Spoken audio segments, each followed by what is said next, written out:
I built 5 sales teams to over $1 million a month to prove it's not luck. And in this video, I'm going to break down essentially like if you were sitting across from me at my desk right now, and I were to audit and break down this inside of your business for your sales team, that's what this video is essentially going to be. So this isn't going to be some crazy, like sexy edit. This is going to be the best video that 300 people have ever seen. And for those 300 people, you're going to make a fuck ton of money if you stay to the end of this video. So how this video is going to go is I'm going to go through the topic, like the steps you can kind of see here on the doc, like a story of an actual thing that had happened in one of these businesses.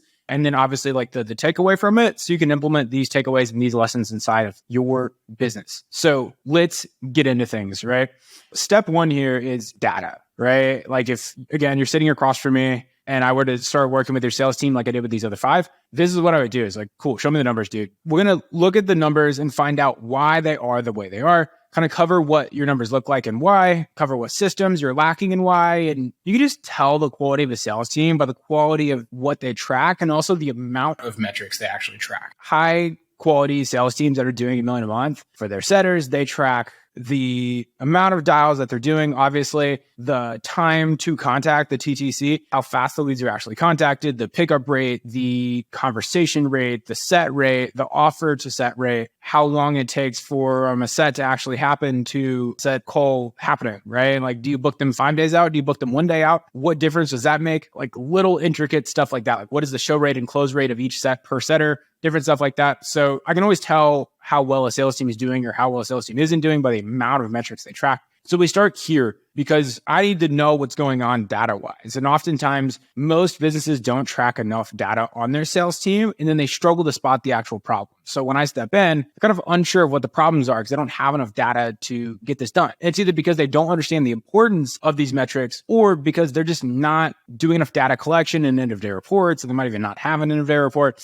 and that's why these aren't here. So we look at the data first. And one crazy thing that happened as I was doing this with one team, which by the way, doing $500,000 a month cash collected. And something that sounds so bizarre and so simple, but just literally wasn't happening, was they had a 2% set rate.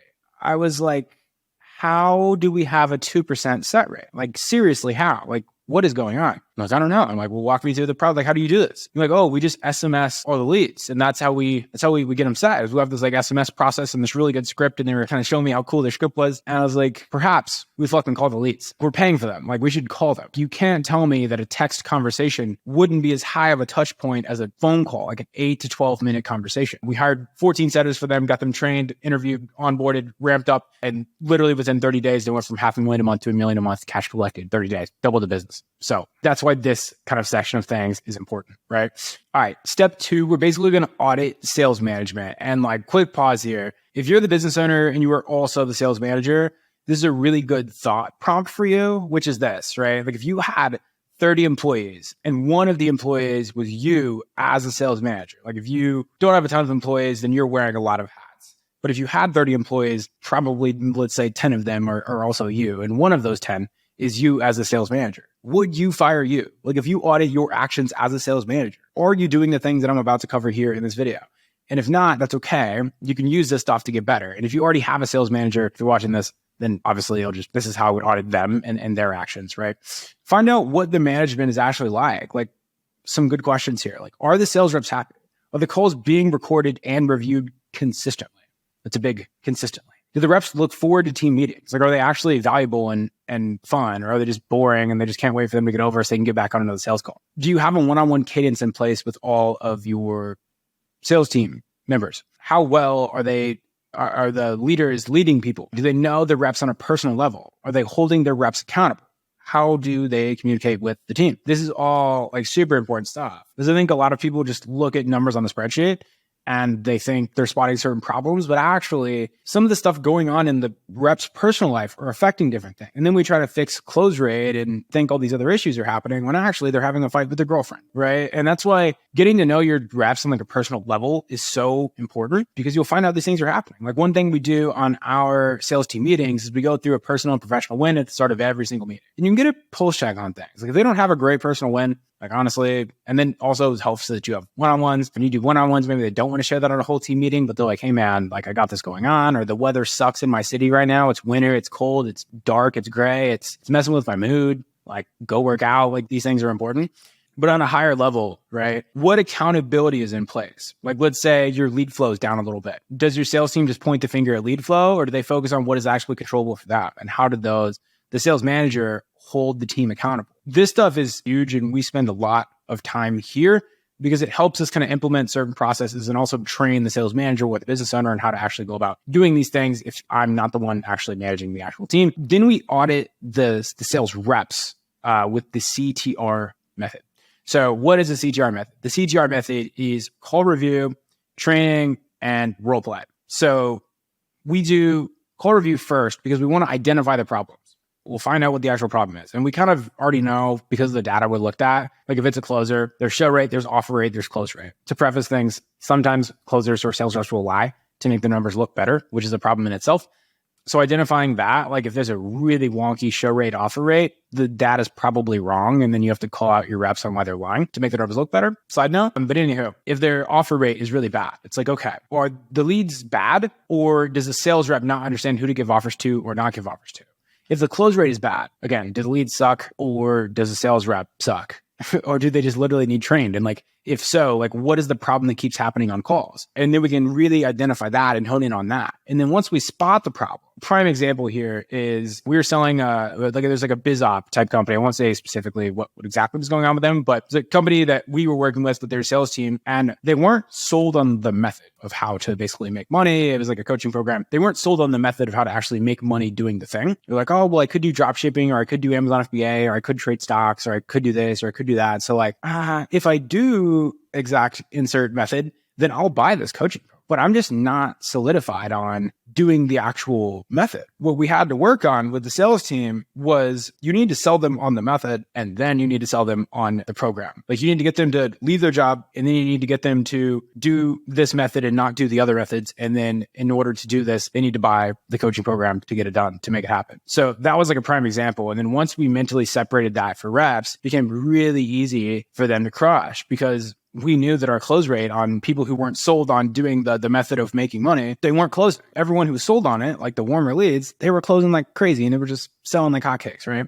So we do this. We identify that, and then we do a call review live on the actual sales team meeting. And it's more to sell the reps on the size of the problem that it is, and for them to visibly see it instead of me stepping in and being like, hey, this is the problem. I'd rather them see it, because if I say it, it's bullshit. And if they say it, it's true. For sales reps, for sales management, for everything. So I'm like, hey, do you see that this is a problem? Do you see how frequently this happens and why deals don't close because of it? And they're like, holy shit, yeah. I'm like, okay, cool. And then we step to the T, which is training. So I'm like, okay, now that you guys know this is a problem, I know this is a problem, I'm going to train you on exactly how to do this so that way this doesn't happen anymore. And they get trained on this process. And they're like, okay, it clicks in everyone's head. We can agree on that. And keep in mind, this takes multiple sales team meetings. And when everyone understands it and it clicks in their head, that also doesn't matter still, because they could know the problem and know how to fix it. But if they can't do it, then it doesn't matter. So we role play it out. And then we do call reviews. We get back to the C. We do call reviews to make sure that not only on role plays, but on actual live calls, the problem is solved. And then we find the next problem in the sales call. And then we do CTR. And this is like a never ending loop that you do in your sales team meetings and your one-on-ones and your call reviews and your interview feedbacks and all that fun stuff. Right? So I know that was lengthy, but it's very important. CTR method, game changer. And as far as this goes, when I'm stepping into a company, for your company, because you're sitting across the desk from me here, identify the quality of the reps, right? And basically like decipher which reps need trained, or do some of these reps need cut, right? It's unfortunate. And the last thing I'm here to do when I step in these sales teams is to come in and fire everyone. Sometimes they're just way better sales reps for the job. It's going to be hard for you guys or myself to turn a D plus into an A plus. It'll be much easier to just fire the D plus, hire an A minus, and turn them into an A plus. You know what I mean? So that's an important piece of this. Identify the quality of the reps, see what the whole group of people actually needs to work on, what they need help with. And then also like get a pulse on morale and like try to lift it. A lot of times when some of these businesses come to me, and one of these 5 businesses, we cut a good chunk of the sales team, because honestly, as I got in some one-on-ones and stuff with some of these reps, they were looking at other sales opportunities. They really weren't too sure if they want to be there anymore. They weren't really sold on the fulfillment of the service. They weren't really sold on client results. They weren't really all there, right? So get a pulse on morale and then work on lifting. It's like sometimes in order to like reset culture, you just got to cut some of the bad apples and really reestablish culture. So audit the actual sales reps there and give them room to grow and prosper. And this also helps mold like what are the top problems here? And then we can actually tackle these. And that's a subject matter for sales team meetings. We made it through there. That was good. That was fun. All right. For step 4, implement sales ops processes. When I say sales ops, this is more so what I mean, right? Do you have end of day reports that are being filled out end of day, every day? Right? End of day feedbacks. I'll touch on in a second. I know I've mentioned this a couple of times. You're probably like, what is this? If you do know this, I love you. And then sales trackers and data collection. By the way, if you guys made it this far in the video, like I have a highersalesrep.io school community with like all these SOPs and all the everything that we're talking about here. Super in-depth training. This is pretty in-depth, but like just go there, stay to the end of the video, and then go there and join it. Like we have all this stuff. We just want to give a bunch of killer games. So like do that. But anywho, that's that. So what is an end of day report and what am I talking about here? So I gave you one even better. So slight edit to the Google Doc here. This is my actual end of day report that my closer, my sales team kind of goes through. For the closer, we have setter 1, 2, but I'm going to see everything. We have it basically broke down like this. And this is just a template. So this is in our Slack channel. They say the date, like, is my closer Steve. So it'll be like Steve, March 13th. And it'll say on the calendar, this many, live calls, this many, one person ghosted, someone rescheduled, one person rescheduled, follow-ups, how many offers were given out of the live calls, how many deposits, how many closes. So we got 2 closes, right? Revenue generated, this much, cash collected, this much. And then we have it broken down specifically for each call. So we have the name of the lead, the Fathom recording. So we use Fathom, like that's our call recording software. What happened? What was great? What could be improved? What are next steps for each and every call? Rusi, whatever. What happened? What was great? What could be improved? What are next steps? Right. And then we have the call recordings here too. And then we just basically run through that whole thing. And then what was great? What could be improved? What are next steps? Again. And then we have that on the whole day. So that in a nutshell is what that looks like. Let me delete this bad boy because that's a lot to look at. Boom. Cool. We made it. So that is the end of day report. That is what that looks like. And the reason end of day reports are so freaking valuable is because, especially if you're the business owner managing the sales team, you don't have time to review every single freaking call. And that's frustrating. But what end of day reports do is give you visibility on stuff without watching 10 hours of sales calls every single week for each sales rep, right? The end of day report gives you visibility on the day-to-day without being in the day-to-day. It's great, right? So if you look and see, man, 5 calls on the calendar, 5 no-shows, like what's wrong with our show rate? Then you can go look and spot that problem. If you see like that was obviously a pretty great day for us. But for the ones we had calls with that didn't close, I'm going to look at that. So we have the Fathom already linked in there and they'll say like what could be improved and they'll say whatever they said. Like, all right, let me go back here for a second. All right.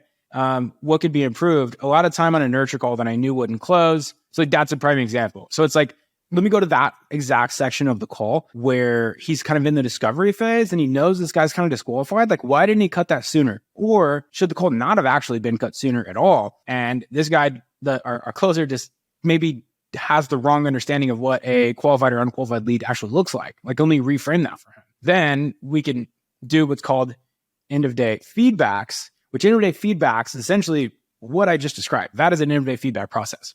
So try to do this, or actually don't try to, do this every single day. You give end of day feedback. So you get the end of day report. And why most sales reps fucking hate filling out end of day reports is because they feel like no one reads them and no one does anything with them. So end of day feedbacks is the reason why end of day reports are even filled out. Make a Loom video or send a voice message basically saying, hey, Steve, good day. Good job on the 2 closes. Congrats. Like good shit. Like 12K day. Hoorah. Let's go. But you mentioned with Rousey here, you spent way too much time with this lead and you feel like it was kind of a waste of time because you knew he wasn't going to close. Here's my feedback on this. I watched the call. I watched that snippet. I feel like you should have just DQ'd him way earlier and sent him to the downsell.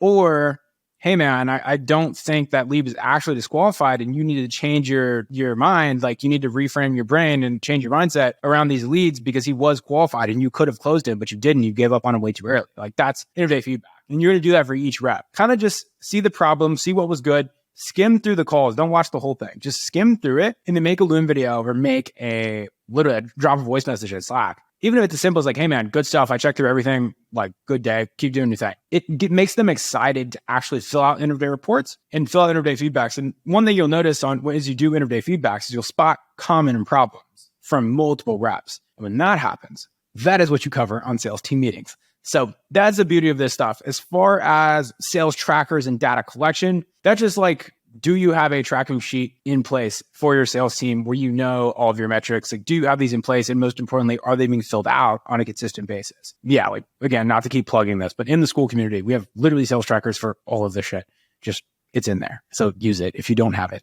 Like, and just so you know what metrics you should have. And if you don't know these minimum, you need these sales trackers, right? So minimum for setters, you need to know basically how many calls you're doing and how many leads are coming in, and kind of discrepancy there, because if leads aren't being called within an hour at least of opt-in, that's a problem. So how many calls they're doing per day? What is the pickup rate, which is how many people answer? What is the conversation rate, which is out of people who do answer, how many of them actually have a genuine conversation? If that's low, that means the setters suck at their hook and everyone's hanging up on them. And then what is the actual set rate, right? If you don't know those metrics, you need to know that. For closers, it's show rate, offer rate, close rate, and percentage of cash collected, all super important metrics. So minimum, if you don't know these, go get the freaking sales tracker. That is huge. And literally through some sales teams that I've worked with, we've identified some crazy stuff. One of which was with one team.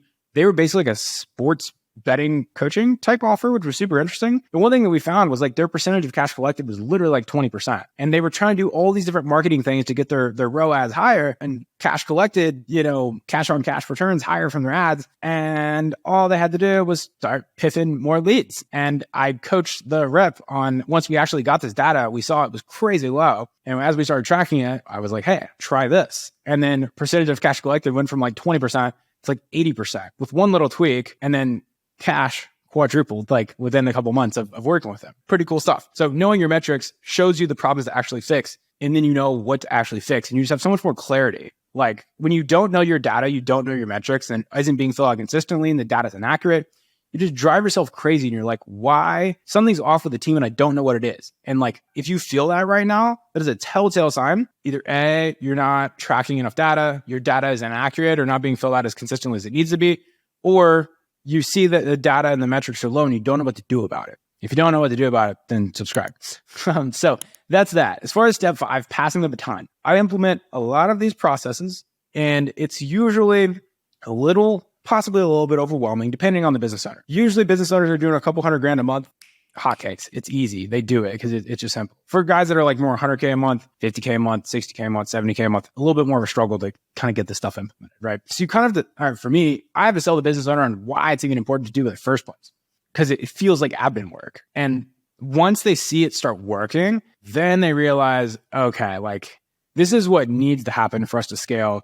And I don't have to start jumping on calls to go save the day and go close some deals, because I'm actually just not managing my team appropriately. And I can build them up by doing all of these processes. So I don't have to keep saving the day, and I don't have to keep burning and churning reps, and I'm more profitable as a business. And I can give you a million reasons why, but I have to kind of sell them on that. And once they see it start working, they get it, right? And then it's really just monitoring the business owner, like almost like the head of sales, like managing the sales manager, which is cool, right? So that is largely it for this video. If you guys gather anything from this, it's a couple things. Hopefully you guys got some value from this, right? I know it's pretty chunky, pretty data process, whatever heavy. Know your metrics, identify what metrics are below KPI, and then implement certain processes to actually spot those problems. That is numero uno. Like that needs to happen. Have good data, identify the problems from the data, fix problems. That is how to run a business 101. From there, sales management wise, know your reps on a personal level, know their personal goals, their financial goals, hold them actually accountable, make sure that you have visibility on what's going on in the day-to-day with end-of-day reports and end-of-day feedbacks, which helps you loop into the actual sales team meetings. In order to make your sales team meetings valuable, use the CTR method for the actual running of those sales team meetings. Yeah, that's pretty much it. Congratulations. You now have the blueprint to have $1 million a month sales team. So if you have made it to the end of this video and you are one of the 300 people who enjoyed this, I own HireSalesReps.io, where you can get sales reps placed in your business. So call setters and closers into your business. If you're above least like 50K a month, like we'll definitely talk to you. Average business we place sales reps for is about 450 grand a month on average. And we also, all these sales systems and all this stuff, we will help implement into your business and also just give you all the SOPs that we have and what we've used to scale 5 different sales teams to over $1 million a month and plenty of other 7-figure sales teams. So go to hiresalesreps.io, hire sales reps from us, and get all these systems and all stuff established into your business and join the school community below. And yeah, that's it. That's the video. That's a wrap.